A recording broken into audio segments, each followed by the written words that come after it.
Welcome, everyone. We have another CSM candidate interview for CSM19 out of a very long list that I have. So this is not the last one by any means. But the next hour is dedicated to Dutch Gunner. So welcome. Thank you so much for coming. Uh, Tell us about yourself. How did you start playing Eve? Well, first, thank you for having me. You've got a pretty busy schedule yourself, so thank you for giving this opportunity. And well, I read about Eve in a gaming magazine, and I was like, "Wow, this game sounds really interesting. I look really forward to getting my hands on it and start trying it out." And that was May 2003. And then I had to wait until there was a physical copy in the shops. As soon as I found one, I bought it, started playing, and haven't really quit since. Wow. So you're one of the very first, among the first people. Yeah, I'm probably among some of the first after the alpha and beta stage, and I jokingly say I'm one of the select few or many, we don't really know, living fossils within Eve. So you're running for CSM again. I know you ran last year. Did you run for 17? Correct. This is going to be my fifth. This is going to be my fifth run for CSM. Okay, so tell us what your campaign is for this year. Give me 3 points. Well, my main thing is that I'm not really campaigning for any specific gaming style or part of the game. More about that, I want to add my experience and insights with regard to high sec, Pochven, and the higher end of PvE, like the drift wormholes, and most recently the drifter siege points near Zarzak, Okay. and make sure that whatever is introduced to the game, that there is a balance within the feature between risk, effort, and reward. And if changes are made or new introductions are made, that there is also that balance of risk, effort, and reward between the different aspects of Eve. Okay. Oh, and another one, I'd like to make sure that CCP keeps going with the story driven delivery of content, because the lore is awesome and it creates awesome tie ins. It does. Do you have a third point? It's okay if you don't. No, no, no. I mean, that's the main thing. Like I've been playing for a long time. I'm here for everybody. I want to represent everybody. Got a good idea of what the CSM is about. Got it confirmed after talking with you during Eve Amsterdam, and most of it is what I just explained about what I bring to the table as a CSM candidate. Okay, great. So you've been playing a long time, and I know since I started playing, you've been a fixture in the rookie help chat. So, with that in mind, what do you think is the biggest challenges facing new players in Eve today? I would say that their biggest challenge is finding their group of people, because Eve is such a big game and has such a big history, and the mind games and infiltrations and spies has been the ruin of many a community and organization. So there's a lot of suspicion and wariness of new people that want to try and experience the game. But at the same time, I'm a fervent believer of the friendship machine, and meeting the right kind of people for what you're looking for, either temporary or for the long run, like that makes all the difference in the world in how enjoyable you find Eve and how much you can get out of it. So, I know that over several interviews, I have mentioned the friendship machine. Um, what does the friendship machine mean to you?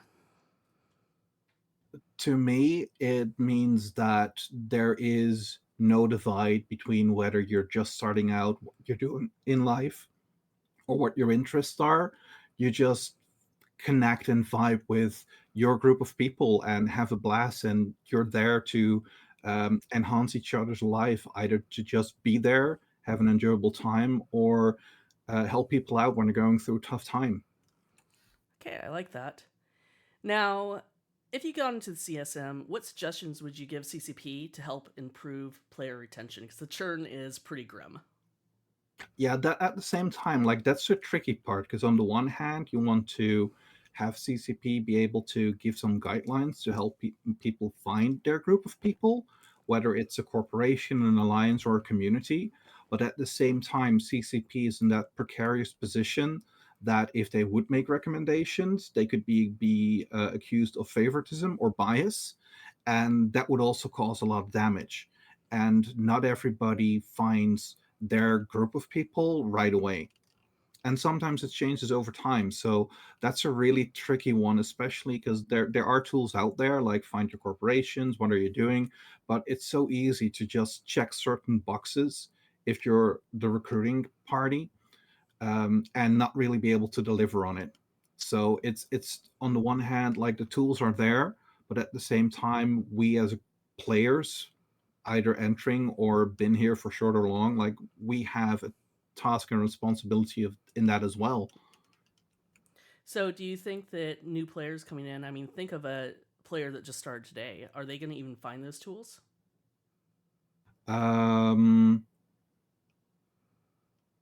Not right away. I haven't been in the rookie channels or the help channels, but the one thing I keep seeing popping up, especially on Reddit, is hey, I'm back. Hey, I'm new. Where do I start? And then there are some default references like Eve University or Eve Rookies for people to have a initial landing and try to go on from there. But at the same time, like, those tend to be such big communities that newer players could quickly end up as just being a number Right. and feel like I don't really matter. I'm just part of the background. This isn't really for me. Okay. So then, uh, since you are interested in new players and helping them out, when was the last time that you actually ran the NPE? I think that was a year and a half ago after they, no, wait, 2 years after they made the latest iteration on the new player experience. Okay.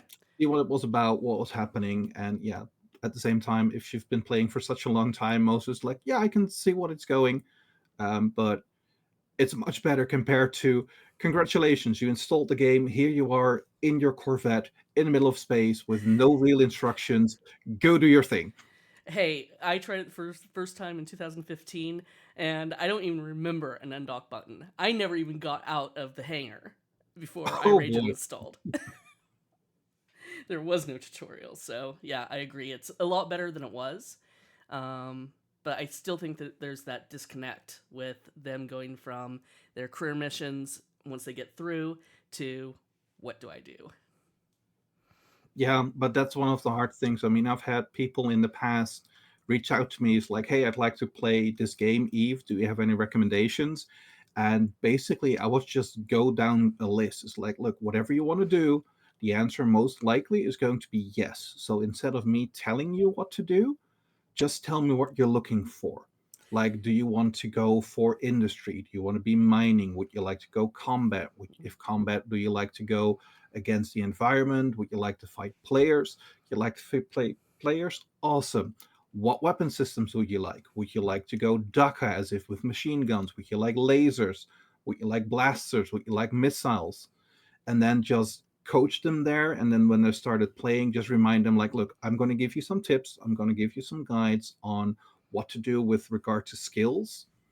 And I'm going to help you specialize on what you just answered the questions to. That way, no matter what else you want to do, no matter which way you want to branch out, you'll always have this as your fallback and your basis. But it's a time consuming process. It is. I agree with that. Okay, so now we're going to kind of go back to community when you were talking about people finding their people. What is your definition of community in Eve? I would say people with like minded views and behavior, and people you just sync with. You don't always agree. There are different approaches, but in the end of the day, they're there for you, you are there for them, and you're enjoying the game and building stuff within the game or destroying stuff within the game for everybody's enjoyment. Okay, I like that. I've heard a lot of different definitions, and they've all been really good so far. Um, Within the vastness of Eve, there is toxicity, and someone actually on my candidate thread today asked me to stop talking about toxicity, but if I stopped, then I'm only going to be part of the problem. It depends. I've seen the comment. I'm paying attention to the forum threads of the other CSM candidates, and with that particular one, um, I can kind of understand where they're coming from, because if people are talking about it and you haven't experienced it, it becomes really hard to acknowledge that it's there, or if there's an actual issue, especially if you've been playing for a long time and you never encountered it. And with the current real life views, to an extent, it is a bit of a buzzword where some people quickly shout it out, even if it's not necessarily the case. True. Do you think it's an issue in Eve? Um, I would say it definitely is an issue within Eve. I just don't have an indication of how big it is and how serious it is, because I've been blessed so far with not really encountering it outside of you just had a big fight, there's an in-game clash, and people are just venting their anger. But I've Right. never really had any personal attacks or anything like that. So, in the interview I had with Mike Azariah, he said that there's people that come through with pretty inappropriate names and rookie help. Have you encountered that?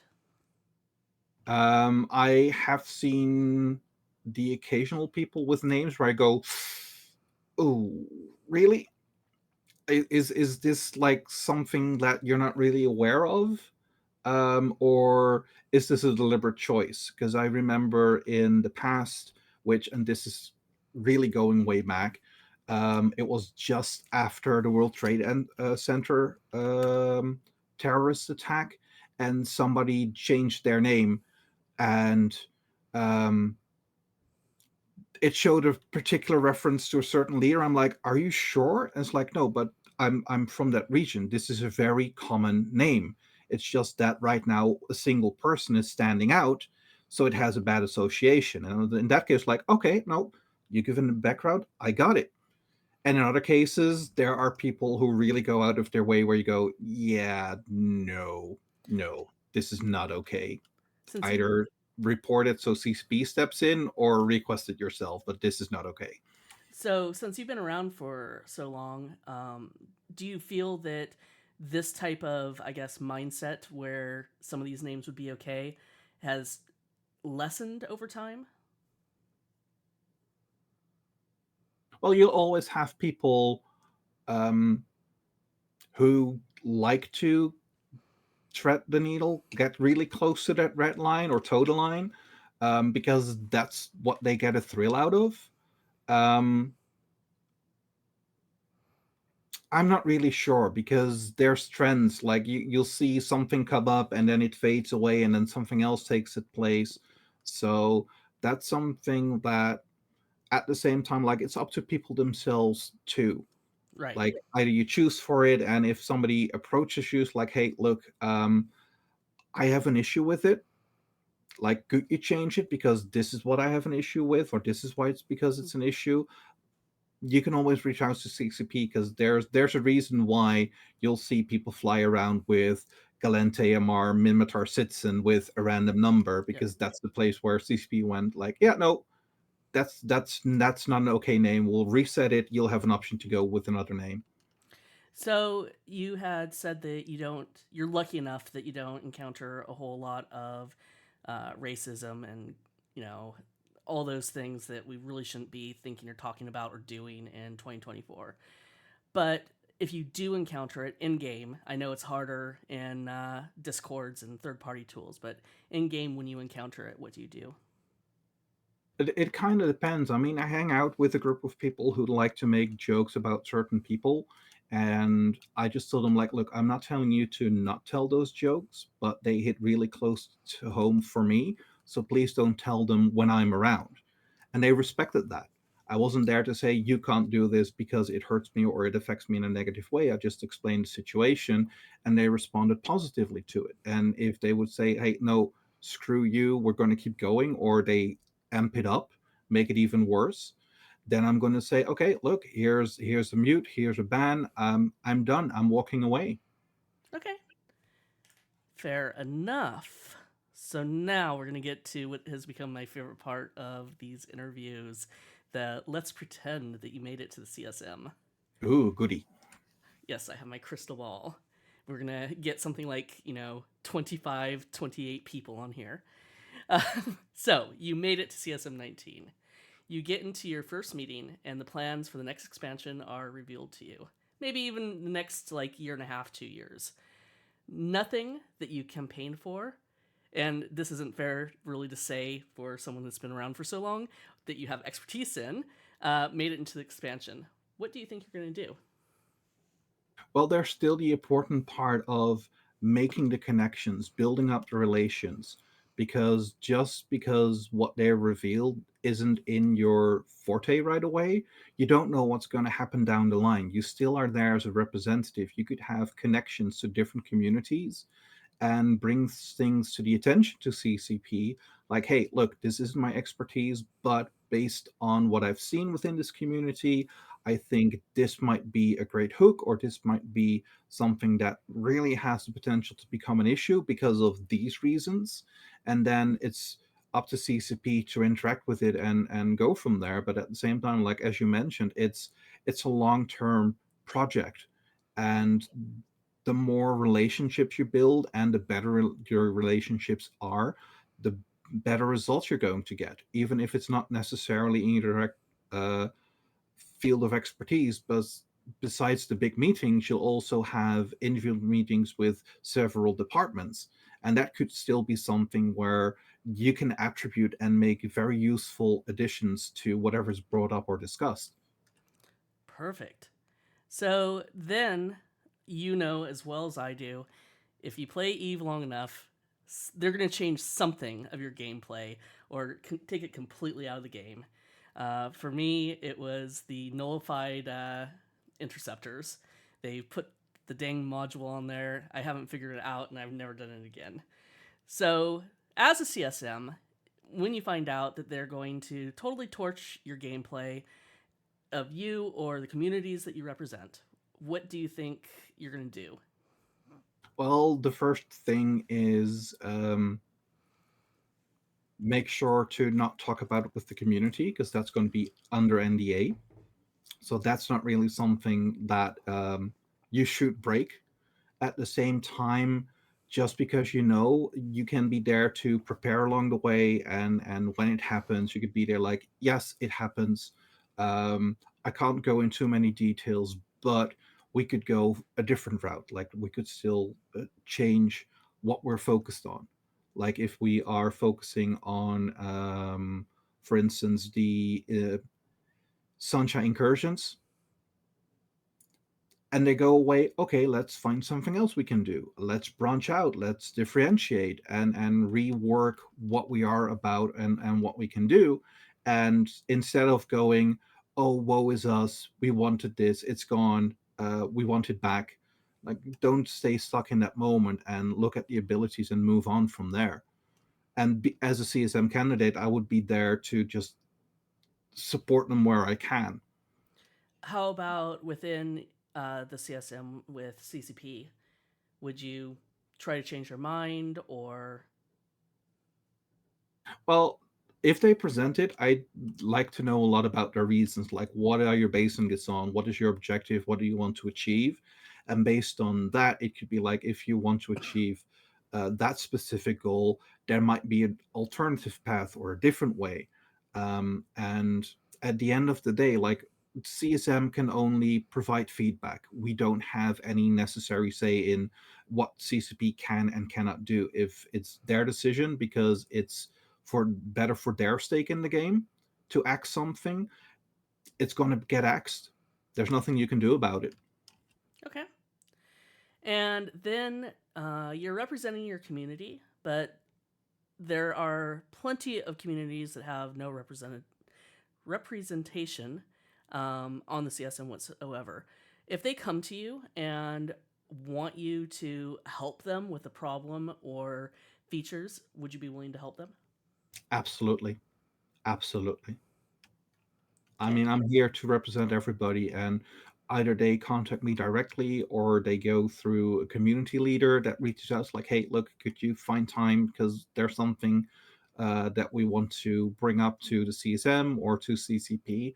I will happily make time for that, sit down, and um, either it takes 2 hours or several meetings just to figure out, okay, what is the issue, what is the actual issue that you're having. Like, you could be unhappy about something because you don't see the alternative or the good, or there's an actual mechanical or content related issue that is going to cause more and more issues down the road or has a bigger impact than just that one community.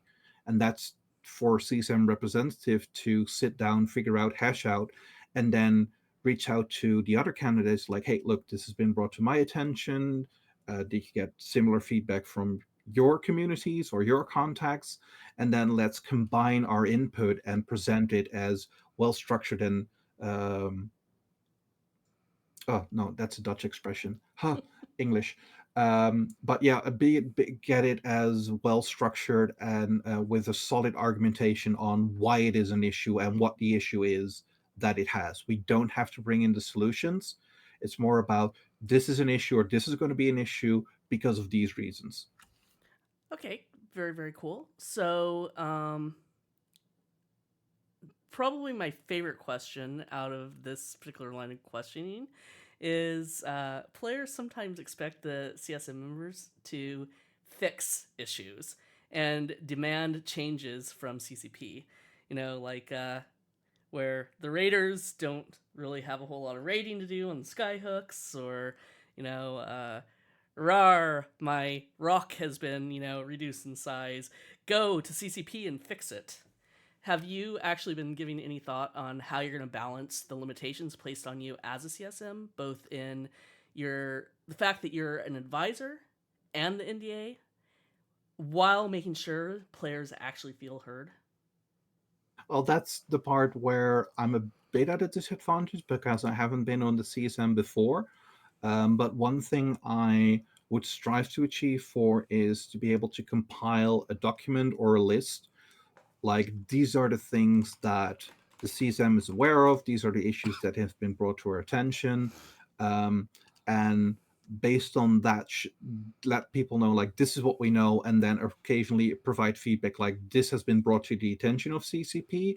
And I think that's basically where the NDA limits kick in. Like, you cannot provide more feedback on that, but that at least gives the people an insight of, okay, wait, this has been raised from the community. This is what they've brought to the attention to CCP.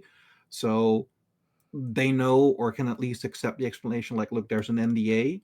We cannot tell you more other than we've brought it to their attention.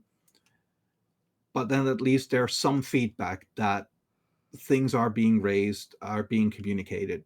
And then based on the videos that Mike Raya has been making, we could also, at least I would like to work together, like, hey, could we still maybe have an overlap or work on that, because you've been doing it for a while. You are a regular CSM member, so you know the limits within the NDA, and see if we can expand upon that. Okay. Sounds like you have a pretty good idea of what it is to be CSM. There's a few little surprises there, but I'm not going to reveal that, NDA and all that. Um, so now I do have some questions from my community. This is going out to all the candidates, but it's things that are important to them. And one of the huge things is multi-boxing. I have literally 50% of my community is they are multi-boxers. They like going out doing home fronts. They'll invite people in if there are people, but they're not going to sit around waiting for four other people. Then I have the other side that honestly believes that people should only have one account and one account only. They're three characters. That's it. There should never be multi-boxing. What is your stance? Um, well, multi-boxing is possible. It's here to stay. It's not bad per se, especially if people are in the less populated time zones, but they still like to run the content or maybe challenge themselves by running multiple characters at the same time. It's more about when it starts to become oppressive and actually starts pushing people out, regardless if they're just playing a single character or if they're multi-boxing. So it strongly depends on the situation. If I'm looking at, for instance, the pirate incursions and faction warfare, you can strongly see that the algos is really strong because of the assignment drones, and then there's just one person that sticks all the drones on the target, and it becomes oppressive to other people.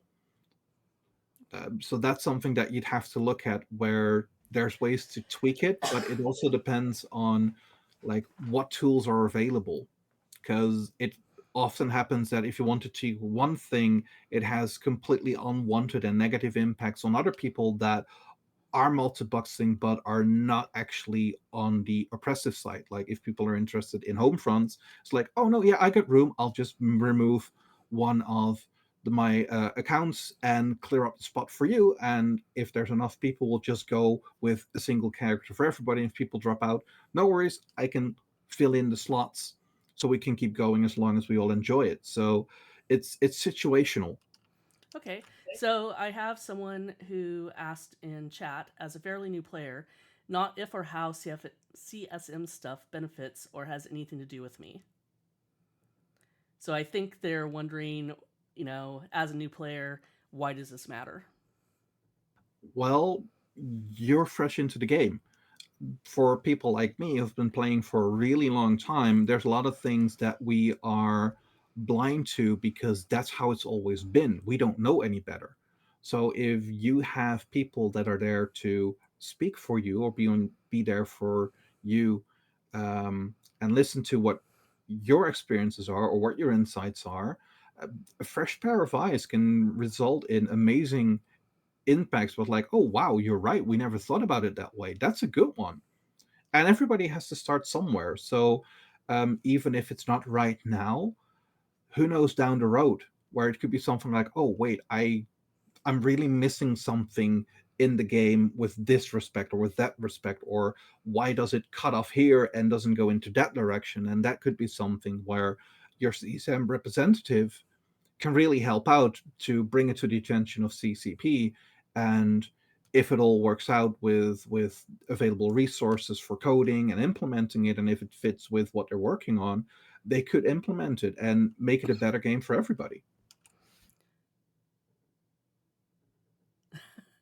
A lot of new players only learn about the CSM during CSM election times. This is why I personally talk about it all year round. My community gets sick of it because, I never stop campaigning. I'm campaigning for the next year as soon as this one is over. But it's important because it's just like, electing your representatives in your government. These are the people that are going to speak to you or speak for you, uh, to the game devs, 100%. Now, what do you think is the most pressing issue in all of Eve today? That's going to depend heavily on where you ask that question, like to what community of part of. Like if you ask nullsec, I would imagine that they're probably going to refer to the current rating mechanics, and alternatively for the raiders or the people who are defending it, where they're talking about the changes with Equinox, that no longer every system can support all the upgrades. You have to make tactical choices. So there are going to be systems that are really hard to use or see any purpose, and other things that are going to be highly coveted.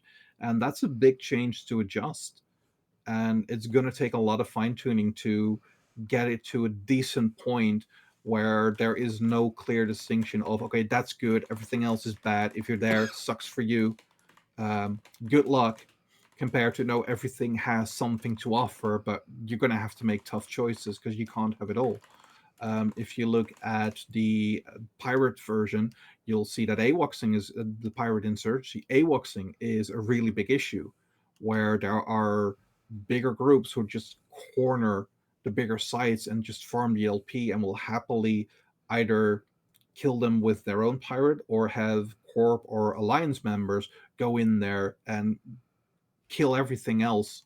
Uh, that's not a lot of fun to deal with, and that's an issue too. And if you look at low sec, they're probably look, there's not really something to differentiate between high sec or null sec. Like, where's our niche? What's there for us besides faction warfare? Faction warfare could have different issues with balance, or where people are not happy that it's not really that feasible to sneak in on the back lines and open a new front, um, or they're really happy with how concentrated things are. And if you look at high sec, yeah, are you talking about the Sunshine community? If you're talking about like the people who sided with Edencom or the Triglavians, like there's a lot of different issues, and I couldn't really say that there is one that is the biggest. Other than we could use more players and have them stick around in the game.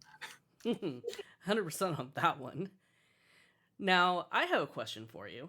Something that nobody has actually brought up, which I'm absolutely amazed about because I think last year, at least half of the CSM were banging on about skill injectors. What is your stance on skill injectors?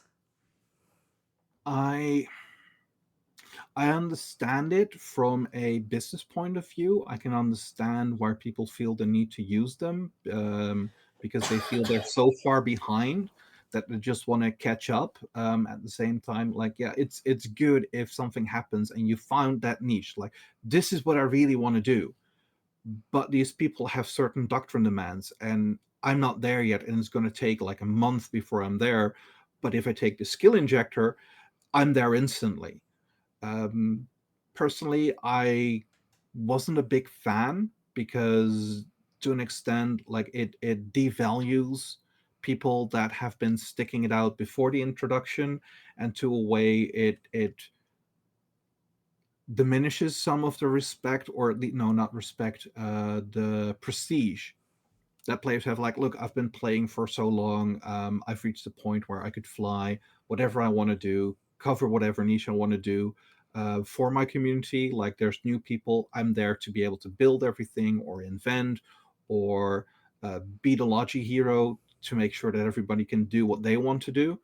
um, but yeah, it's has bads, it has positives, but overall I think that it has been a good addition to the game, because overall it helped people to get where they want to be and enjoy the game they want to enjoy it a lot faster, and that's a good change overall.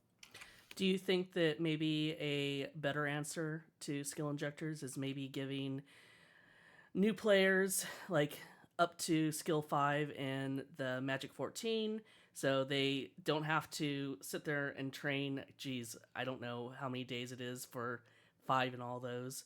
It has to be 40-50 days at this point. um, Instead of having to slog through those before being able to play something fun, or having to use all of their 1 million skill points into being able to have capacitor, have energy grid, and then having to then slog through more skill training to fly something fun. I mean, it depends, because on the one hand, like, it's a mix. You could have the skill points, but if you don't really understand the logic behind it, you could be flying for playing for 21 years and still get your ass handed by a person who's been playing for the first month, because they understand what they're doing, they know what they're doing. So finding that thing that you enjoy and having something to work towards is some of the things that I think actually helps player retention, because there's always that next thing and there's a clear line of progress. Like, if you start out, it's like, look, I could fire 3 shots and then use one repping cycle and I'm getting low on cap, but I've been working on it and now I can fire non-stop and use my wrapper occasionally and not really get cap issues, up to the point where, hey, look, I can run everything and be cap stable. Oh, this is cool. Okay, fair enough. Let's see.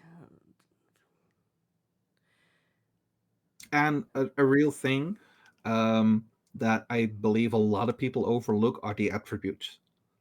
Like, changing your attributes to be optimized for a certain skill plan, like, it shaves off weeks or months of the longer term plans to just optimize your attributes with what you're going for. I've explained it a couple of times to people, and it's like, whoa, wait, I just seen my queue drop by in like a couple of weeks. I see this skill lose 2 days, and get people to like, look, it's cool to train all the way to 5, but start out with getting them to 3 and diversify, because there are different skills that affect the same attribute. For instance, you have more cap, you improve the cap recharge. So getting those two skills at 3 instead of 1 at 5 could still be more beneficial. But that's part of the depth of even if there are more experienced people that can guide or give those kind of pointers, uh, that goes a long way too. And if people want to go faster, then there's the option of skill injectors. So, back in FanFest 2022, during the keynotes, CCP said that they're going to get rid of the attributes. Is that something as CSM that you would still support, or do you Um, think that ship I, kind of I, I sailed? I would advocate on uh, what it adds and maybe actually highlight it more. And I think if there is a much less punitive cooldown period, like usually you remap your attributes, there's 1 year cooldown, you've got a set number of remaps that you can use instantly, but after that, you've got a year before you can remap. But if you lower that delay, that cooldown to say 6 months or 3 months or even a month, people are far more likely to go, okay, so this month you're going to focus on this. These are your attributes. Then, if you want to branch out, go that way or that way. And people will be far more inclined to start using the attributes and the remaps to really shave off the skills training time. Like for me, I can see things drop from 70 days to 40 days because I matched my attributes to get them from level 4 to level 5. And I've seen people go like, oh wait, it's instead of a week to get where I want to be for this particular skill, it's now just 4.5 days. And that really adds up when you start playing the game, because if you start looking, you log in, it's like, oh wow, I've got 8 skills trained in the meantime, feels good, let's keep going. Okay, so But in then, the end, oh, if they want to exit, it's gonna go. But I would advocate like, hey, look, can we change things to make it more um, interesting, or more? There's a bigger incentive to use them. And are you sure that axing this isn't going to result in legacy code kicking in and messing up completely different parts of the game? Because the attributes have been there from the get go. it's postcode number 2, or version 2. What do you think about the accelerators that CCP put in the game, what, 6 months ago now? I love the cerebral accelerators because they have something to offer for everybody. Like if you're just getting started, that boost might not be that much of an impact, but you can sell them for a decent amount of ISK. And if you're a longer term player, where for instance, if you want to use the skill injector, you only get 150,000 skill points instead of 500,000. Those cerebral accelerators actually get you more bang for your buck. Like it does more to your skill training than just using the injectors. So I'm a big fan of the cerebral accelerators. Cool. Yeah, I like them too. They've been a big help with getting my characters into headquarter incursions. Okay, so we are starting to come to the end of the hour. We still have a little bit of time. So, anyone who has questions for Dutch Gunner, go ahead and start typing furiously, and we'll get back to you in a second. Do you have anything that you'd like to touch on that you've been dying to, get out there about who you are or what you're for, what you can do for the community? Well, the thing is that I found my group of people, my tribe, if you will, in the Artak Research Consortium, and things started rolling like how most of it goes. It's like, oh, look, the Triglavian invasions are happening. Okay, hey, look, this is new. You have no reason to trust me, but if you're willing to entrust me with the ships, I'm willing to FC. And then during the Triglavian invasions, I basically made a name for myself with running the public fleets with major conduits, the World Arc Proving Grounds, the Chapter 2 with the choice where you could go either I support the Triglavians or I support Edencom. Afterwards, with Pochven, I ran a lot of public fleets for dual standings. I still run those occasionally, but I'm there for everybody. Like, I care. I'm willing to sit down and be there for you. And even if I disagree with what you're saying, if you make a good case and good argument, I will take it up to CCP if I'm elected uh, on the CSM. And please just fill in all 10 slots. Pick the person you want to see on the CSM the most for number one, fill out everybody else, and try to put them there in order of who you think might need your vote most. Because from personal experience, I'm looking at it, the votes are there to get me really close to like the top 10, but I don't have enough number one votes. And before I get the trickle down votes, I'd fall off and I'm out of the race. So get that person you want to see on the CSM on your number one spot and fill out the rest, because that way you're guaranteed to have your vote last the longest as possible. I agree. I think I saw some tickets from some null groups last year that they had like just 3 people on, and I'm just sitting there kind of screaming into the abyss, like, "Why did you do this?" I've So, I've seen one case with a big group where when I ran for CSM for the first time, they just had two candidates. One person on number one, me on number two. I dropped out at spot 17. That person dropped out at spot 16. If it had been the other way around, it would have pushed me at least to spot number 12. And then because we were both eliminated, all those votes just dropped off. And you're like, oh, that's a waste. since we have some new people that are in the chat and this is their first CSM, why don't you explain what we were talking about with the voting and the trickle down effect? Oh, there is a really great video about that explains it with different animals like monkeys and gorillas and lions. But basically, what it means is this isn't a zero sum game. Like, you put your favorite candidate at number one, you fill out the rest of the slot, and then the voting selection is going to take place. Like, they're going to look at a certain minimum amount, and the candidates that have that minimum amount are automatically given a spot, and it's done. If there's not enough votes to get a candidate over there, they'll start looking at who has the least number of votes, and then that candidate is eliminated. And then they start looking at, okay, so that one is gone. People who put that candidate on number one, who's their number two? And votes start transferring to those other candidates. And they keep going again and again and again. And basically, either elect the person who goes over the threshold or eliminate the one with the least votes, and then redistribute the remaining votes of those ballots. Just a second. I know that it was posted recently, so this is the video that Dutch Gunner is talking about. Um, I'm the lion. Just remember that I'm the lion.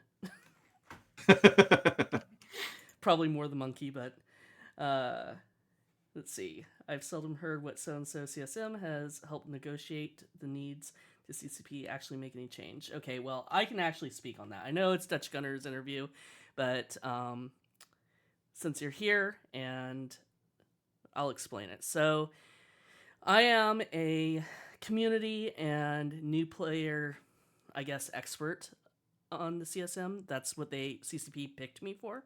So I wasn't actually voted last year. I was picked by CCP. And one of the things that I was able to accomplish this year, we had some problems in the high-sec incursions where 3 individuals, decided that they were going to take away the incursions from 300 people. And they kept killing the mothership, or as we like to call her, Mom. And yeah, this became a problem. As soon as you kill Mom, the incursions go down. And this event to kill the mothership is for between 40 and 80 people. 3 people, mind you, 3 were killing this. So I had the opportunity to bring this up to CCP, and they agreed that it was a problem, and they changed how the mothership works. So now it takes 3 days in order to kill the mothership. So that's just one thing. the blocking of spam words in Jita now, where you can actually have a conversation. Mike Azariah and I, we put that down as quality of life stuff. We were shocked as heck it actually made it in this year, but we put that down. Yay for us. So it's these type of things that your CSM can take to CCP, and sometimes it's going to be conversations. It's not going to happen this year. May not even happen next year. But you may see something that you had said, or an idea that you brought to them, or data, and that is going to end up being something that goes into the game. So yeah. I Uh, got a great example of that one actually. When they addressed the seagulling of the Flashpoint observatories in Pochven, yep. um, one of the things that I was pushing for is instead of just following the Sancha ideology, like the top performing fleet takes it all, can we just limit it to you have to be within a certain range of kilometers to be able to qualify and either siphon some of the rewards or be disruptive. And at the time, it was mentioned that it couldn't be done. But with the Horizon siege points, they actually put in a limit. Like you had to be within 100 kilometers of the structure, or otherwise you automatically did not qualify for the reward. So just because it's not able to implement it right away, they do take note and do take it with them for future improvements. Yep. So yeah. Unfortunately, no, there isn't a master list of CSM accomplishments, at least that I know of. No one has. NDA baby, it's a hell of a tool, and it can be a hell of a hurdle. The thing is like with the incursion or the spam things, we can say that I can say what I have brought to CCP. If what I have brought to CCP is a reality, then you know what my accomplishment is. But yes, local chat now has a filter, and Yep. they No stop. more free 1 million SP. Click on this link. You can filter it out. And in career missions, it's automatically filtered, at least the referral spam. So we got that win. But yeah, these type of things I can say. There's a lot of accomplishments that I can't tell you for 5 years. And if these things actually make it into the game, it may not be for the better. So there's a lot of things that we do that you're never going to know about. So we can all just, give a kind word to Bob that it doesn't see the light of day. But yeah, CSM is important. I think that players do put us. They expect a lot more from us than we actually can provide. We're not game developers. We're not on the payroll. We're not anything other than advisors. So, A focus group as something ah, like an intermediate to bring things to their attention or communicate back. And yeah, I mean, the one thing is that you can be upset about things making it or being changed, but the really important thing is that we as players have completely different stakes in Eve yep. compared to CCP. And I don't have the insights, but I'm sure that if there's going to be CSM meetings and they're talking about it, or if the CSM says like, "Hey, could you provide us with data or analysis that would support that notion?" That will be presented by CCP, and maybe representatives could go like, "Hey, look, you've got this set. Um, Maybe you should select a different brand of data to get a more accurate representation." That could have an impact. But in the end, what CCP wants for the game could be completely different from what we players want. And that is a certain disconnect. So you can be upset, but don't take it out on the CSM. That's just part of what comes with the territory. So we have a chaotic story who wants to know how you feel about the recent changes to the skyhooks. For me, I feel that it's too much in favor of the owners. Like, if they would have said it's just going to be 50-50, and you can still raid around the clock, I would say, you know what? That's fair. You put in the effort, you're trying not to get it blown up. make it 50-50, perfectly fine. If they said like, no, we're just gonna introduce it like a reinforcement timer where it's only during certain times of the day with a deviation, fine. As long as, if that's what you're gonna do, it's there every day within a time slot and you can take it all. But this one with going 50-50 and then have 1 hour with deviation after 3 days and then it resets, that's way too strong because now it keep people good like, yeah, look, we got 1 hour, we know when it's going to be. We can make sure that nobody's really in a position to get in there, or who cares? They just get this bit. Everything else is still safe and secure. We'll just wait until it's over. If they raid it, bad luck. Plenty of times it won't be raided, and it's just money in the bank. So, do you feel like CCP really favors Null? No, I don't feel that CCP favored null because I've been paying attention to it and I've started to see a bit of a development cycle where they pick something, they work on that, like this is what we're going to expand upon, this is what we're going to focus on in the next expansion, and then after it, it's not the really big data dump of this is the update and then minor tweak afterwards. It's like this is the starting ground, this is ground zero, and from here we're going to iterate over it over a period of time to get it in a better position, and that they prefer to be able to, okay, this is too strict, we'll scale it up, compared to, ooh, this is too much, we need to scale it down. And at the same time, part of why there is a lot of focus in null is because null is part of the things that it draws the headlines.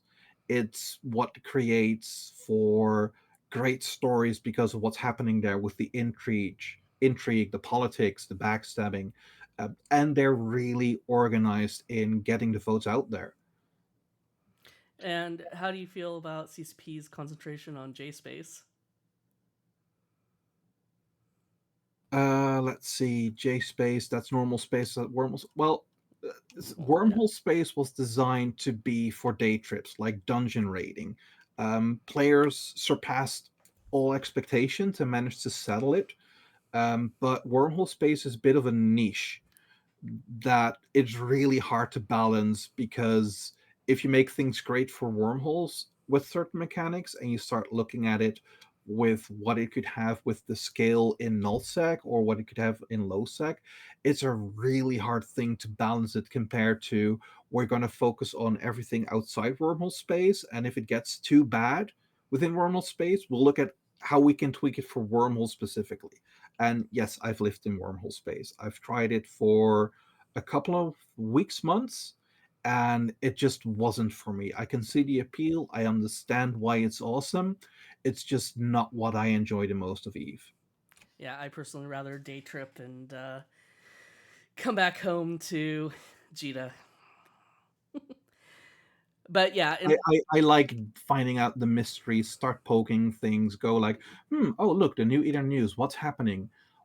Are there little clues on what might be next? Can I iterate on that and create an event for everybody to show up and have a good time? Like that's my jam. That's what I enjoy. Um, but to each their own, and I'm not going to tell people like, hey, look, that's not how you should play the game. That's yep. up to CCP to step in with like, nope, that's unwanted. We don't want that. Other than that, it's a sandbox. It's all fair game. Yeah, and I really do find that wormholers tend to not want CCP to even look at it because they want their safe little, blue loot space. And I spent my time and I found, wow, this still has an honor system. Like going in, like, look, bring what you have. We'll match you. We'll go for the fights, and there's an honor system where these are the rules. Like we'll match you. We'll go for the good fights. If you dodge them all the time, we will kick you out. Otherwise, do what you can. We'll leave you be because you're doing what you can, you're growing, you're there. So, with that regard, Wormhole Space is definitely one amazing and welcoming community. It really is. I actually own a wormhole. Don't ask me what goes on in the wormhole. I'm a figurehead, but what they have managed to accomplish has absolutely amazed me. The part of Eve Rookies that lives out there, and yeah, I also can definitely see why they rather just kind of be ignored and stay in their like crazy little weird space. We'll make do with what we have. Don't change it, please. We Yeah. already found what works for us. Please keep it this way. We're happy with how it is. We'll make it work. We'll make the most of it. Don't change it, please. It's enough. Indeed. And with that, I have one more question for you. What other candidates that are running? I think we're down to 48 of us now. Uh, would you like to serve along next to you?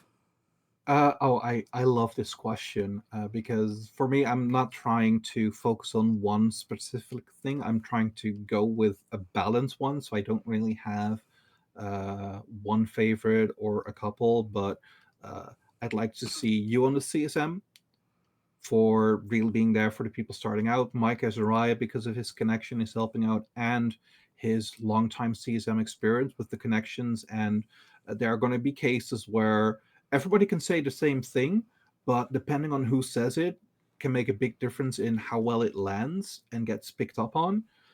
If I'm looking at market, there's Diaz with industry, Kenneth Felth. Um, for Pochven, I would love to see Drake Udon be there. For nullsec, well, there's going to be plenty of nullsec candidates, but I do like to see Dujek One Eye make it because he has a bigger scope. He's not just looking at null, and I think he was the yeah the number one loser where he was the runner up for the people that got elected. So he just fell short. So I'd like to see him get elected and make it on.